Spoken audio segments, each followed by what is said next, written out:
As a freshman, when I was a freshman, Professor Hill was here as a graduate teaching assistant. Professor Hill was a TA, and so I knew him a little. I didn't, he probably would have never known who I was. I just kind of knew who he was because the leaders. My freshman year, he was actually a graduate student, and I had no idea who he was.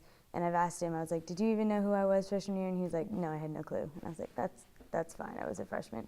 I was kind of transitioned into this role from a graduate TA to a tenure track faculty member, and that's been very interesting. We just got to know him through that. So it was interesting having someone who was a TA your freshman year. And it's been an interesting going through the entire transition, starting with Anderson, going through Professor Hill just being there kind of as a fill-in to, okay, he's interim, maybe gets the job, to full-time, probably till the day he decides to quit director. So it's been an interesting, kind of exciting time to come through. So I never knew what to call him. Like, everyone called him Dwayne, and I didn't even call him that. Like, I think I just called him like Mr. Hill or something. And so it's taken until now for most students to see me as Professor Hill, and so that's still a little strange. He is a character himself, he is the band nerd mom, the band nerd dad. He's like everything put in one. He's not as strict as a normal band director would be, so he's very laid back, but it always comes with that role. With him being so young, he has to try to appeal to the younger mass but still be a professional. So he's really grown as a director too, because he started when I started college, and I felt like we both have grown together. And probably the toughest thing is just finding that balance, because I do feel like building relationships with students is really important, but I also know that there has to be boundaries there. And so for me, just finding that balance where I still feel like I'm being authentic and true to myself and still relating to the kids, while maintaining this sense of professionalism is really important, especially since I'm so young in the profession and there are a lot of eyes watching me now, which is kind of freaky. And I'm learning that in this professional world of academia that things operate a little differently. So kind of navigating myself through that has been interesting, to say the least. One of the first interactions I had with him was during the Stevie Wonder show my freshman year. I think that was that show. I don't know, but we were incorporating a little dance into it. It was really cheesy. The dance wasn't cheesy. How people danced the dance made it cheesy. But Professor Hill was teaching it, and obviously it was taught well because Prof. Hill has some swag, has some soul, he can dance. And so I picked up on it pretty quickly because I have some swag, I have some soul, and I can dance. So he noticed that and he was like, damn, Manto, you got a little soul in you. And I was like, yes, sir, I do. Well, I mean, he's a really personable guy, and he'll hang out with you. Like, he'll go to Chipotle with you. He'll, there's a HBO special of Beyonce coming up, and he's like inviting people over to watch it with him because he's in love with Beyonce. Well, I think for me, it starts off with just listening to the music that they listen to, and a lot of it I enjoy already, so it's no big deal. And being a connoisseur of music, I think it's important to be well-rounded, and so I listen to everything from the traditional classical stuff to jazz to hip-hop to R&B to classic rock and everything in between. And so knowing the music that they listen to really helps a lot. Also watching the movies and the shows that they watch, some of it I'm into, some of it I'm not, but I'll watch it anyway just so I can understand kind of their lingo and where they're coming from. And for instance, Jersey Shore, I have no interest whatsoever in Jersey Shore, but guys like Nick Manto and a lot of the trumpets love it and they always quote it, and so it's good to know that I kind of understand what they're saying.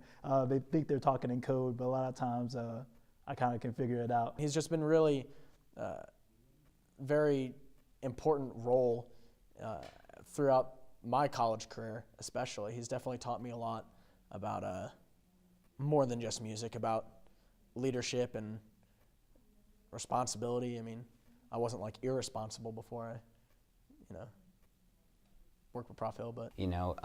I look up to him with every passion that I have, with my major even. Like, it doesn't have to be just music. Like, he takes everything into consideration. He doesn't second guess himself. He does what he wants to do. And I'm like, that's exactly what I want to do with my life, you know? And it's just good to see someone so young in such a successful role, you know, at such a young age. That makes me want to do the exact same thing. And then sophomore year, I was a section leader of the Piccolos, and that's when he stepped in as interim director.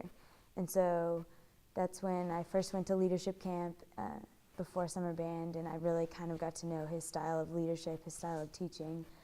So my goals would be to continue for us to grow, for us to build a really strong leadership team that can help police and teach each other, because I really invest in leadership. I'm learning that our investment in our leadership team has paid off. Every year, they have gotten better and better at being able to just articulate and kind of think how I think. And so it makes things a lot easier. I don't have to repeat myself as much. They know the expectation a lot more. So it allows for us to really just get down to business and have a good time. Oh yeah, he's a styling dude. Like we went to San Francisco for court jesters for the NCAA tournament for the Lady Raiders, and we were just walking around one day, and it was just a whole big group of us, probably like 20 people, and he was like, all right, let's go to the Nike store. And in San Francisco, it's like a 3-story store, and he's just in there, bought a couple pair of shoes, and they're all just like during band he'll wear his like nice shoes, but as soon as he's just relaxed or chilling out, he's got his high top sneaks on, just kicking it. He's a stylish dude. He knows what's up. Our collective wardrobe smacks his. No, he dresses pretty well. He dresses pretty well. And he has more money than us, so he can buy nicer clothes. But we're a close second collectively. We're not as good. Well, I noticed that he has quite a large repertoire of wardrobes, and I've definitely noticed the shoes, but I've never actually noticed how many shoes he has. Even though Forrest Gump says you can tell a lot by a person's shoes. Well, the shoe collection comes from his professional ability, I feel. So he has to dress for every single occasion. He has his nice shoes, but then he has his athletic shoes, and then he has his, maybe I'll walk around town in these shoes, and then he's like, oh, I might be seen in public, that might be photos, I have to have this shoe, or something like that. He just has everything. I'm jealous. Oh, okay, let me tell you about this. So he has an apartment.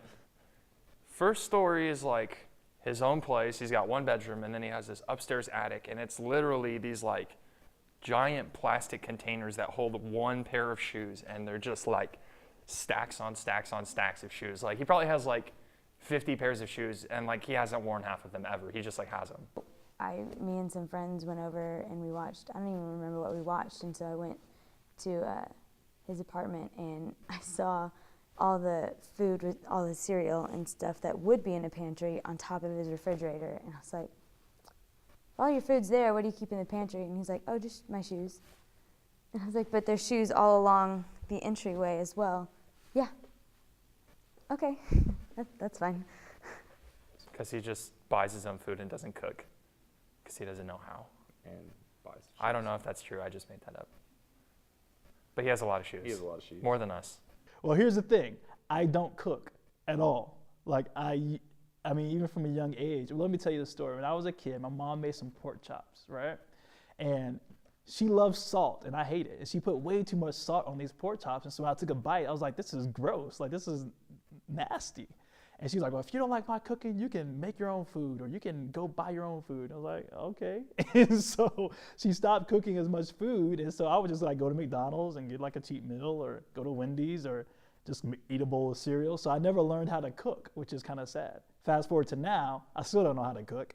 And so I have all this extra space in my house. And I'm a man that loves shoes. So I have lots of tennis shoes, lots of dress shoes, casual shoes, and so I ain't got a place for all of them. And one of the places is the pantry. I mean, why not? If you're not gonna put food there, you might as well put shoes there. 25 or 30. I feel like that's a fair amount. Do you know the answer? Okay. I mean, I could do the math and like find the volume of his closet, but I don't know. I'm gonna put down a more solid guess, and hopefully I'm closest. I'm gonna say 30 pairs. I would probably say close to 100 pairs of shoes. Very big standard deviation on that one. Okay, well, mine is correct. 32. Final answer. 52. 51. I would guess probably 53. Here's the thing though. Here's the thing about shoes. I always felt like if you're a guy, you can wear a white t-shirt and jeans, and as long as you have cool shoes on, people think you're fashionable, you know? And it's proven to be very true, you know? Because people think you're stylish if you have like nice shoes. So I have a lot of different pairs of shoes, and I take care of them. I still have shoes that I wore in college, you know? And so I try to take care of them and wear them when I can.